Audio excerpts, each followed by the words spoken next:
Я категорически не приемлю детские конкурсы, которых стало огромное количество. И вот они поют чего-то там и пляшут, и все сидят в жюри, умиляются. Ой, какая девочка, ой, какой мальчик, ой, да.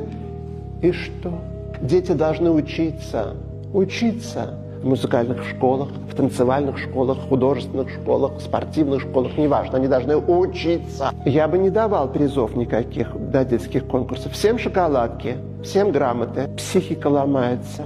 Человек-то меняется с возрастом. Дети – это одни люди, а они переходят потом во взрослое состояние. Это совершенно другие люди, вообще другие. И если он или она, мальчик или девочка, там в 5, в 7, в 10 лет вот уже хлебнул успеха, и его уже там на конкурсы зовут, ему аплодируют и так далее, он уже, он звезда, да?